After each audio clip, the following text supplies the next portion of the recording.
নমস্কাৰ, আসসালামু আলাইকুম বন্ধু বান্ধৱীসকল। আশা কৰোঁ আপোনালোকে সকলোৱে ভালেই আছে। আজি আপোনালোকৰ আগত আৰু এটা নতুন বিষয় উপস্থাপন কৰিবৰ কাৰণে এই ভিডিঅ'টো বনাইছোঁ। নতুন বিষয়টো হৈছে যে পঞ্চায়তৰ উন্নয়নৰ ক্ষেত্ৰত তথ্য জনাৰ অধিকাৰ আইনৰ এটা গুৰুত্বপূৰ্ণ ভূমিকা আছে। গতিকে এই তথ্য জনাৰ অধিকাৰ আইনৰ কেনেকুৱা ধৰণৰ গুৰুত্বপূৰ্ণ ভূমিকা আছে সেয়া আপোনালোকক অৱগত কৰিবৰ কাৰণে এই ভিডিঅ'টো বনাইছোঁ। বন্ধুসকল, আমি বিগত দিনত লক্ষ্য কৰিব পাৰিছোঁ যে পঞ্চায়তত যিমান উন্নয়নমূলক কাম কাজ হয়, সেই উন্নয়নমূলক কাম কাজৰ 100% সেই কাম কাজত ব্যৱহাৰ নহয়। গতিকে দেখা গৈছে 50% কাম কৰি আৰু 50% টকা কিছুমান আমলা বিষয়া ৰাইজৰ প্ৰতিনিধিসকলে দুৰ্নীতি কৰিছে, কৰাপশ্যন কৰিছে। কিয়নো দেখা গৈছে যে পঞ্চায়ত নিৰ্বাচনত ৰাইজৰ প্ৰতিনিধি যিবিলাকে অংশগ্ৰহণ কৰে, সিহঁতে বহুত পৰিমাণৰ টকা, অজস্ৰ লাখ লাখ কোটি কোটি টকা সিহঁতে খৰচ কৰি পঞ্চায়তৰ প্ৰতিনিধি হয়, পঞ্চায়ত ৰিপ্ৰেজেণ্টেটিভ হয়।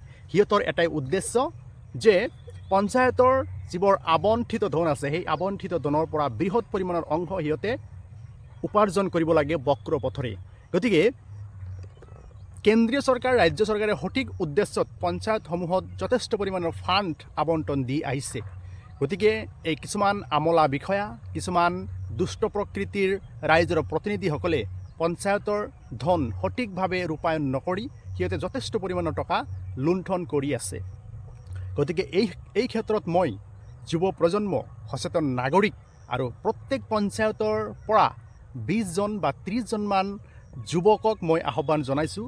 আপোনালোকে প্ৰত্যেক পঞ্চায়তত এটা তথ্য জনাৰ অধিকাৰ আইনৰ অধীনত আপোনালোকে এটা কমিটি গঠন কৰিব লাগে, এটা সংস্থা আপোনালোকে গঠন কৰিব লাগে আৰু সেই সংস্থাই পঞ্চায়তৰ কাম কাজবোৰ আপোনালোকে নিৰূপণ কৰিব লাগে, আপোনালোকে নিৰীক্ষণ কৰিব লাগে আপোনালোকৰ পঞ্চায়ত কেনেকুৱা ধৰণৰ কাম কাজ হৈছে। গতিকে চৰকাৰৰ ফালৰ পৰা আবণ্টন কৰা পুঁজিসমূহ সঠিকভাৱে ৰূপায়ণ হৈছে নাই, এই বিষয়ে আপোনালোকে চোৱা চিতা কৰিবৰ কাৰণে আপোনালোকক মই অনুৰোধ জনাইছোঁ। প্ৰত্যেক গাঁও পঞ্চায়তত আপোনালোকে 10ৰ পৰা 20জন যুৱকক লৈ এটা কমিটি গঠন কৰিব লাগে। কমিটি গঠন কৰি আপোনালোকে আপোনালোকৰ পঞ্চায়তৰ যিবোৰ কাম কাজ হৈ আছে বা হ'ব, সেইবোৰ আপোনালোকে তদাৰক কৰিব লাগে। এনেকৈ যদি কৰিব পাৰে তেতিয়াহ'লে আপোনালোকৰ পঞ্চায়তত দুৰ্নীতি কমি যাব। গতিকে তথ্য জনাৰ অধিকাৰ আইনত ৰাইজক অধিকাৰ দিছে তথ্য জানিবৰ কাৰণে। গতিকে আপোনালোকৰ গাঁও পঞ্চায়তত কেনেকুৱা ধৰণৰ কাম কাজ হৈছে, এই বিষয়ে যদি আপোনালোকে সকলো সময়তে যদি সচেতন হৈ থাকে, আপোনালোকে যদি সেইবোৰ নিৰীক্ষণ কৰি থাকে, তেতিয়াহ'লে আপোনালোকৰ গাঁও পঞ্চায়তত দুৰ্নীতিৰ পৰিমাণটো কমি যাব।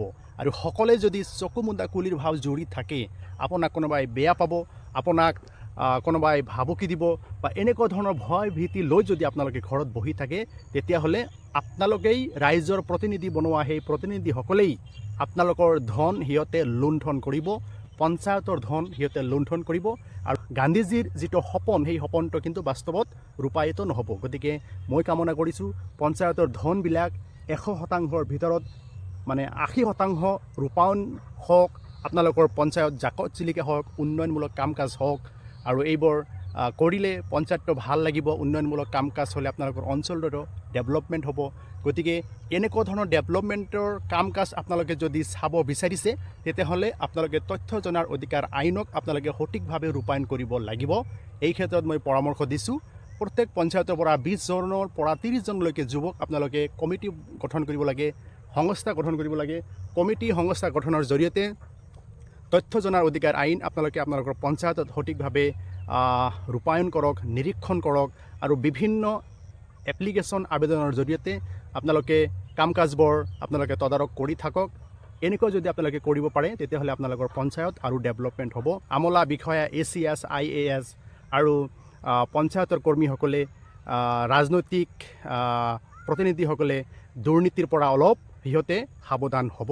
কিয়নো আপোনালোকৰ এলেকাত যদি তেনেকুৱা ধৰণৰ যুৱ বাহিনী, যুৱ সংস্থা, যুৱ কমিটি যদি গঠন হয়, গতিকে পঞ্চায়তৰ উন্নয়নৰ ক্ষেত্ৰত তথ্য জনাৰ অধিকাৰ আইনৰ খুবেই গুৰুত্বপূৰ্ণ ভূমিকা আছে। গতিকে এই আইন সংক্ৰান্তত আপোনালোকৰ কিবা দিহা পৰামৰ্শ লাগিলে মোৰ সৈতে যোগাযোগ কৰিব পাৰে আৰু এই উদ্দেশ্য আগত ৰাখি এই ভিডিঅ'টো বনাইছোঁ। আপোনালোকৰ মতামতবোৰ ইয়াত দাঙি ধৰিব। যদি ভাল লাগিছে লাইক, কমেণ্ট আৰু শ্বেয়াৰ কৰিব। ধন্যবাদ। শুভ ৰাত্ৰি।